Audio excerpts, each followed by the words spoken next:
오늘 우리 주시는 말씀 구약성경 사무엘상 13장 8절부터 23절까지 말씀을 함께 읽어보겠습니다.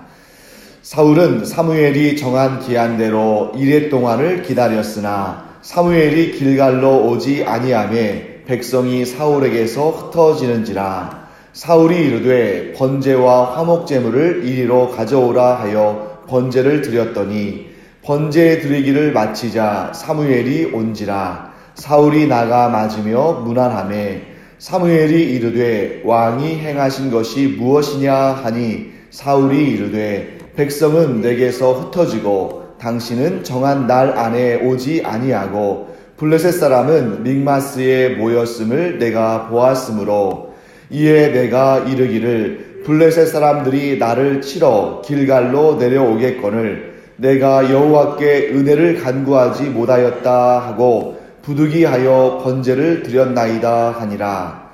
사무엘이 사울에게 이르되 왕이 망령되이 행하였도다. 왕이 왕의 하나님 여호와께서 왕에게 내리신 명령을 지키지 아니하였도다.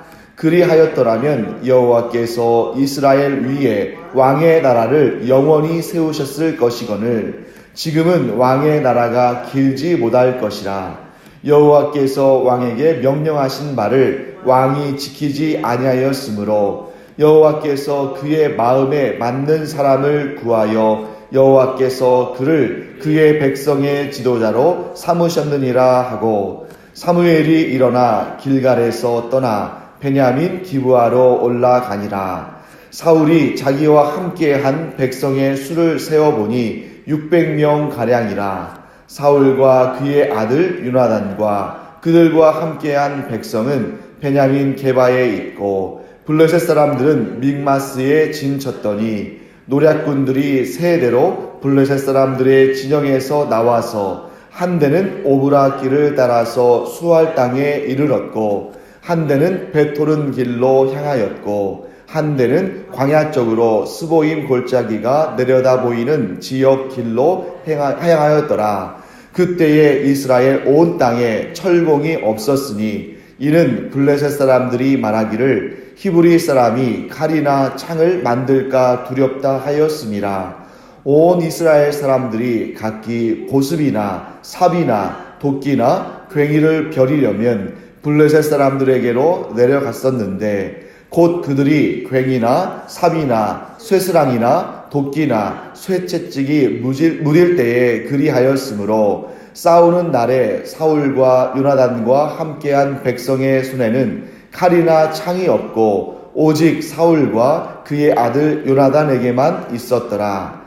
블레셋 사람들의 부대가 나와서 믹마스 어귀에 이르렀더라. 아멘. 네, 우리 긴 본문 읽었습니다만 먼저 이 뒷부분 19절부터 23절까지의 말씀을 보시면 이스라엘과 블레셋의 전력차가 어디에서 비롯되었는지를 잘 알려줍니다. 자, 이스라엘과 블레셋은 일단 군사의 숫자에 있어서도 엄청난 차이가 있었죠. 지금 블레셋의 군대는 철병거만 3만이고 또 말을 타는 기병, 마병만 6,000명이고 또 일반 병사는 바닷가에 모래알처럼 많습니다. 반면에 지금 사울에게 남아있는 군대는 몇 명입니까? 600명. 비교가 되지 않죠. 그런데 이 숫자만 그렇게 차이가 나는 것이 아니라 무기의 수준에 있어서도 엄청난 차이가 나는 것입니다. 그래서 모든 면에서 이스라엘과 블레셋은 상대가 되지 않죠. 자, 예를 들어 보겠습니다. 우리나라와 미국과 전쟁하면 어디가 이기겠어요? 네, 우리가 이렇게 쉽게 대답할 수 없죠. 왜? 전쟁은 하나님께서 한 것이니까. 하지만 세상 사람들이 볼 때는 비교가 되지 않는 거죠. 어떻게 세계 최강의 군사력을 가지고 있는 미국과 우리나라를 비교하겠습니까? 그 군사력의 차이가 군대의 그 군사의 숫자에만 있는 게 아니죠. 무기에도 있습니다. 그래서 미국이 우리나라에게 무기를 많이 팔잖아요. 그런데 아주 핵심적인 전력, 예를 들면 스텔스 기능이랄지 또 핵무기의 그런 어떤 기술이랄지 이런 것들은 우리에게 전수해주지 않죠. 왜냐하면 전 세계에서 미국과 가장 가까운 군사적으로 가장 가까운 혈맹이라고 부르는 몇 안 되는 나라 중에 하나가 우리나라지만 그러한 혈맹이라 할지라도 다 넘겨줄 수 있는 것은 아니죠. 왜냐하면 끝까지 세계 최강의 군사력을 갖고 있기를 원하니까 그건 당연한 것입니다. 여기에 오늘 블레셋이 이스라엘 백성들에게 철기를 다룰 수 있는, 즉 철기 무기를 만들 수 있는, 심지어 철로 농사기구를 만들고자 하는 그러한 기술도, 그런 기술조차도 주지 않으려고 하죠. 그러니까 우리가 어떻게 보면 이스라엘 백성들 입장에서는 정말 안타까운 일이고 섭섭한 일일 수도 있겠습니다만 그것은 당연한 일입니다. 어떤 나라와 어떤 민족이 자기의 그 기술을 고스란히 건네줘가지고 나중에 자기들을 치게 만드는 그런 일을 하게 하지 않겠죠. 이건 어떻게 보면 당연한 일입니다. 자, 이런 사실을 지금 19절부터 23절까지 이 사무엘서의 기자가 이 사실을 굳이 설명하는 이유가 무엇일까요? 좀 어느 쪽이 더 군사가 강하냐, 어느 쪽이 더 기술력이 강하냐, 이거를 지금 논하고자 하는 것이 아니죠. 여기에서 이 사무엘서의 기자가 이 내용을 굳이 밝히는 이유는 이 전쟁이 인간이 치를 수 있는 전쟁이 아니라는 것을 알려주기 위해서 기술하는 것입니다. 그러면 이 전쟁은 누구에게 속한 전쟁이고 누가 싸우셔야 이기는 전쟁입니까? 여호와 하나님께서 싸우셔야 이기는 전쟁이다 하는 것을 선명히 극단적인 비교를 통해서 보여주는 것입니다. 자, 그렇다면 블레셋의 병거 3만, 마병 6천, 바닷가에 모래와 같이 많은 병사들이 지금 이스라엘의 코앞에 와 있죠. 믹마스라는 곳은 사실은 블레셋 땅이 아니라 이스라엘의 땅입니다. 즉 이미 이스라엘 지경 안으로 들어와서 이스라엘 백성들 앞에 지금 진치고 있습니다. 자, 이럴 때 우리는 어떻게 할 것인가? 자, 여러분 여기 보시면 이스라엘 백성들이 어떻게 했는지를 지금 설명하고 있죠. 굴, 또 나무들이 무성한 숲을, 또 바위 틈, 또 은밀한 곳, 웅덩이, 이렇게 몸을 숨길 만한 곳이라면 다 숨었습니다. 심지어 어떤 사람들은 요단강을 건너서 이제 블레셋 사람들이 건너오지 못할 것이라고 생각하고 갓과 길앗 땅으로 숨었습니다. 도망쳤습니다. 그런데 지금 사울은 아직 길갈에서 한 발짝도 떠나지 못하고 있어요. 지금 이 길갈이 공격을 받지 않으려면 또 사울이 지금 있는 이 지역들, 예를 들어서 기브아랄지 베델이랄지 이런 중요한 지역들이 공격을 받지 않으려면 어떻게 해야 되냐면 먼저 믹마스로 진격해 가야 됩니다. 이 믹마스에 있는 블레셋 사람들이 여기 길갈이나 베델이나 또 기브아나 이런 곳으로 왔다는 것은 이미 그들을 막아낼 수 없는 처지라는 것을 설명하는 거죠. 그렇기 때문에 지금 한시라도 바삐 이 길갈을 떠나서 믹마스, 즉 이 블레셋 사람들이 있는 곳으로 진격해 나가야 되는데 왜 나가지 못하고 있습니까? 사무엘이 전가를 보낸 거죠. 너희들이 아무리 급해도 먼저 출정하지 말고 내가 길갈로 가기까지 일주일간을 기다려라. 거기에서 하나님께 제사를 지내고 그리고 하나님의 은혜를 구한 후에 우리가 출정할 것이다 라고 지시를 했습니다. 사실 여러분 이 지시는 사무엘의 지시입니까? 아니면 하나님의 지시입니까? 하나님의 지시죠. 사무엘은 하나님께서 말씀하지 않으시면 한마디도 하지 않는 사람입니다. 그렇기 때문에 사무엘이 말한 모든 것들이 응함을 받았다라고 기록하고 있죠. 사무엘이 자기 자신의 판단으로 말하는 사람이었다면 그의 말 가운데 응답되지 않은 것들이 많았을 겁니다. 그런데 사무엘은 오직 하나님의 말씀이 있을 때에만 말했죠. 그것이 사무엘의 모든 말들이 응답받은 그런 이유였습니다.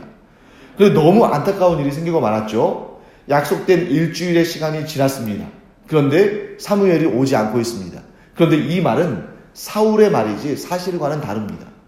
약속된 일주일의 시간이 지났습니까? 지나지 않았습니까? 지나지 않았어요. 왜냐하면 이스라엘 백성들에게 있어서 하루는 우리가 생각하는 것처럼 동이 트면서부터 하루가 시작되는 것이 아니죠.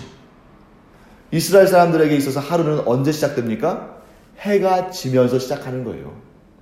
해가 지면서 하루가 시작하고 해가 지기 직전에 하루가 마무리되는 겁니다.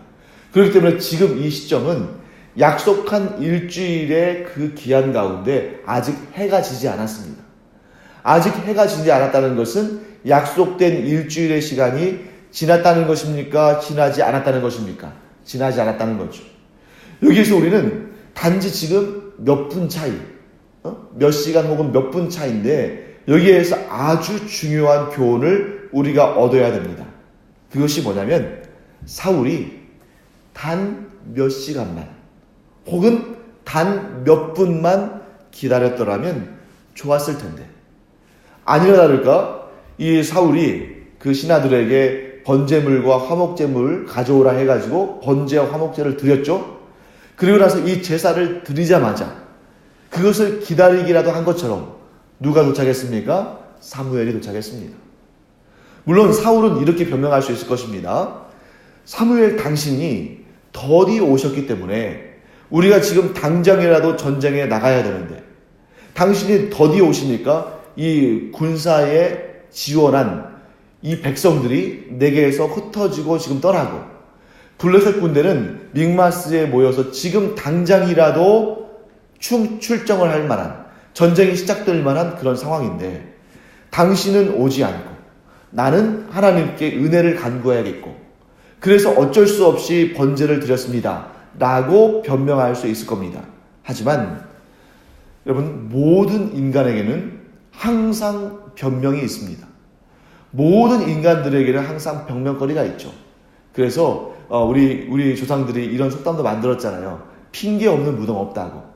모두 자기 중심적인 입장에서 보면 변명이 있고 핑계가 있습니다. 하지만 여기에서 우리는 뭘 알 수 있냐면 변명과 핑계는 자신이 의롭지 못하다는 것을 스스로 증거하는 것일 뿐입니다. 자신이 스스로 의롭다면 변명할 필요가 뭐가 있습니까? 자신이 스스로 의롭다면 핑계댈 필요도 없겠죠.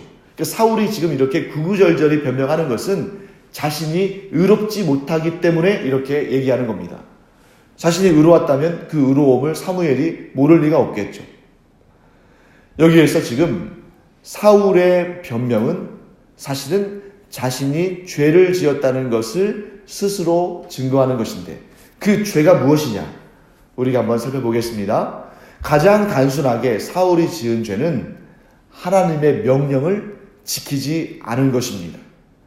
하나님의 명령은 끝까지 마지막 순간까지 하나님께서 됐다라고 하실 때까지 지켜야 되는 거죠. 그래서 아무리 긴 시간 동안 하나님의 명령을 따르고 순종했다 할지라도 이 마지막 순간까지 그 명령을 지켜 순종하지 않으면 그 명령을 위반한 것이고 하나님께 순종하지 않은 것입니다. 자, 우리의 믿음도 마찬가지죠.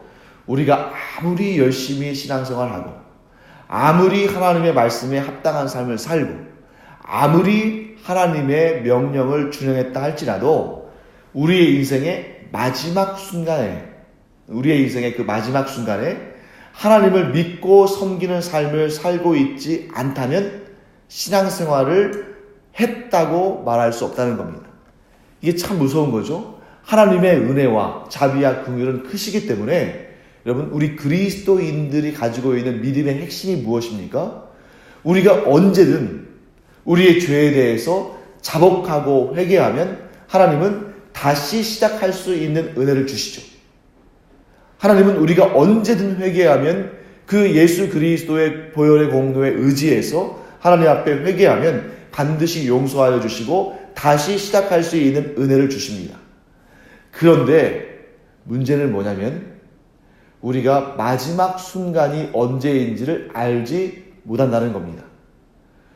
우리는 100번 아니라 1000번, 10,000번 우리가 죄를 지었다 할지라도 회개하고 하나님 앞에 죄 씻음 받을 수 있습니다. 그런데 우리의 마지막 순간이 언제일지 모르기 때문에 가장 위험한 것은 우리가 하나님 앞에 죄 씻음을 받지 못한 상태에서 즉 우리가 하나님 앞에 죄인된 상태를 유지한 가운데에서 마지막 날을 맞는 것이 가장 위험한 거죠. 물론 여러분 우리가 여기에서 말씀드리는 죄라는 것은 뭐냐면 자기의 의지로 하나님과 예수 그리스도의 구원의 공로를 인정하지 않고 믿지 않는 것을 의미합니다. 즉 우리가 어떤 순간이든 간에 이 믿음을 지켜 행한다면 즉 우리가 예수 그리스도께서 내 죄를 사하셨다는 것을 믿고 또 하나님의 은혜를 믿음으로 주님 앞에 나아간다면 우리는 어떤 순간에 이 땅에서의 생명이 끊어진다 할지라도 구원받습니다. 하지만 지금 제가 말씀드리는 것은 뭐냐면 수많은 사람들이 나중에 적절한 때가 되면 내가 예수님 믿고 신앙생활 하겠다, 이런 사람들이 많이 있어요. 우리가 전도를 하다 보면 지금은 나는 아직 믿음 생활 할 때는 안 됐고 지금은 좀 세상 가운데에서 내가 적당히 또 적절히 이렇게 또 즐기며 살다가 내가 어느 시점에는 어느 땐가는 당신이 말한 것처럼 예수 믿고 나도 신앙생활 할 거다, 이렇게 말하는 사람들이 많이 있어요. 그런데 그 사람들이 자신의 마지막 날을 알지 못하기 때문에, 만약에 자신이 마지막 날을 안다면 어떻게 했을까요? 자신이 이 땅에서 죽기 직전에 예수 믿겠다고 하고 하나님의 자녀가 되겠다고 했겠죠. 그러나 자기의 마지막 날을 아무도 알 수 없기 때문에 그는 구원받지 못하는 것입니다. 사울도 마찬가지입니다. 그의 마지막 순간이 언제일지를 모르기 때문에, 지금 그 일주일에 마지막 순간이 이르기 전에 자신이 하나님의 명령을 지키지 아니하고 하나님 앞에 이렇게 씻을 수 없는 죄를 지었기 때문에 그는 하나님의 버리심을 받고 말았습니다. 그래서 사도 바울은 신앙생활을 경주에 비유했죠. 달려갈 길이 주어진 선수들은 그 길에서, 즉 그 달려갈 길에서 끝까지 달려서 결승점에 도달해야만 그 경주를 마치는 것이지, 아무리 빨리 다른 사람보다 아무리 열심히 달렸다 할지라도 그 결승점에 도달하지 못한다면 차라리 시작하지 아니하마 못하다 하는 것입니다. 여러분과 제가 비록 1등이 아니라 할지라도 우리의 신앙생활에서 끝까지 그 마지막 순간까지 달려서 그 결승점에 도달하는 은혜가 있기를 간절히 축원합니다. 그래서 사도 바울이 말하는 것은 우리의 신앙생활이 끝까지 완주하는 것이 중요하다, 이제 우리에게 이런 교훈을 주고 있는 것입니다. 자, 그 다음에 사울의 죄는 무엇이냐면 하나님의 법을 소중히 여기지 않았다는 거죠. 즉 하나님을 무시한 것입니다. 하나님의 법을 우리가 한번 자세히 살펴보겠습니다. 자, 하나님께서 이스라엘 백성들에게 또 이스라엘의 왕에게 왕의 제도라는 법을 주셨죠. 그래서 이 왕의 제도의 핵심은 무엇이냐면 하나님이 왕을 세우셨는데 이 왕도 하나님이 만드신 이 제도에 온전히 순종해야 한다는 것이 이 왕의 제도의 핵심입니다. 그런데 여러분, 여기에서 우리가 한번 자세히 살펴보겠습니다. 하나님께서 왕의 제도를 주셨는데 그보다 더 상위의 법이 있어요. 자, 왕의 제도보다 더 상위의 법은 뭐냐면 그것이 토라라고 하는 이 모세 시대 때 주셨던 율법입니다. 그래서 비유를 하자면 토라, 즉 율법은 우리나라의 법으로 따진다면 헌법이에요. 그리고 왕의 제도는 그 하위법입니다. 그러면 이 최상의 법인 이 율법 가운데서도 가장 핵심적인 법은 무엇일까? 우리가 레위기를 보면 정확히 알 수 있습니다. 하나님께서 이 율법 가운데 가장 중시 여기시는 법은 무슨 법이냐면 제사법이에요. 이스라엘 백성들이 하나님을 만날 수 있는 그 방법이 곧 제사인데 그 제사에 대한 법을 하나님께서는 굉장히 중요하게 여기십니다. 그리고 그 제사법에 따르면 하나님께 드리는 제사는 오직 누구만 드릴 수가 있어요? 제사장들만. 그런데 지금 사울은 이 하나님의 제사법을 어겼습니다. 그것은 뭘 의미하냐면 월권 행위를 했다는 거죠. 똑같은, 이거 완전히 정확한 비유는 아닐 수 있지만 대략 이런 것일 수 있습니다. 예를 들면 우리나라의 최고 통치권자는 누굽니까? 대통령이죠. 그런데 아무리 대통령이라 할지라도 헌법재판소의 그 소장 자리에 앉아서 헌법을 자기 마음대로 이래라 저래라 이렇게 저렇게 바꿀 수 있습니까? 없습니까? 없는 것이죠. 왜냐하면 우리나라는 삼권 분립이 되어 있는 나라이기 때문에. 그래서 이스라엘에도 지금 분명히 이 최고 지도자로서의 왕이 세워졌지만 그 왕조차도 제사장이 행하는 이 제사장의 역할을 할 수는 없는 것이죠. 이게 하나님께서 정하신 것입니다. 그러므로 지금 사울이 지금 전쟁에 나가기 전에 아주 지금 막 위험한 상황이니까 얼른 제사물을 가져다가 제사를 드린 것이 단지 제사장을 업신여긴 것이 아니라 누구를 업신여긴 것입니까? 하나님을 업신여긴 거예요. 이것이 곧 사울의 죄였습니다. 이렇게 사울이 하나님의 명령을 어기고 제사를 드린 그 시간 자체는 그렇게 길지 않은 짧은 시간입니다. 그런데 그 짧은 시간 동안에 한 그 일로 말미암아 사울에게 내려진 형벌은 너무나 중한 것이었어요. 그래서 우리 13절 말씀 보시면 이런 내용 나옵니다. 만일 사울이 하나님의 명령에 순종했더라면 하나님의 원래 계획은 뭐였어요? 사울을 이어서 왕의 나라가 영원히 세워질 기회를 주실 것이었습니다. 그런데 이 사울의 그 순간의 죄로 말미암아 그의 판단 착오로 말미암아 그가 행한 그러한 월권 행위로 말미암아 사울로부터 시작되는 왕의 나라가 영원히 세워질 기회를 잃어버렸습니다.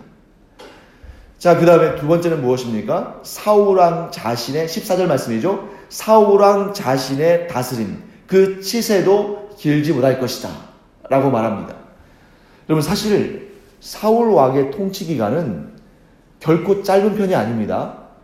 사울왕도 다윗도 솔로몬도 대략 40년 정도 통치를 했어요. 그럼 여러분, 이 40년의 통치가 결코 짧은 시간이 아니죠. 오히려 다윗보다 길었으면 길었지 짧지 않습니다. 자, 그런데 왜 사무엘은 사울왕의 치세기간이 길지 못할 것이다 라고 말을 하냐면 사무엘이 말한 것이 틀린 것이 아닙니다. 사울왕이 비록 왕위에 앉아있다 할지라도 하나님은 사울을 왕으로 인정하지 않으신 거예요. 그러니까 지금 그 왕위에 앉아있는 사울왕은 껍데기일 뿐입니다. 왜? 하나님이 인정하지 않으시니까. 하나님께서 사울왕의 왕위를 인정하지 않으시니까 백성들의 마음도 사울에게서 떠납니다.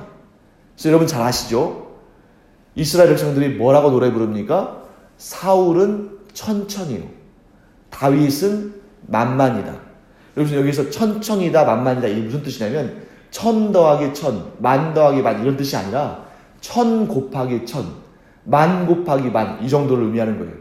그러니까 천 더하기 천, 만 더하기 만은 사실 별로 차이가 안 나는 것처럼 보이지만 천 곱하기 천과 만 곱하기 만은 엄청난 차이죠.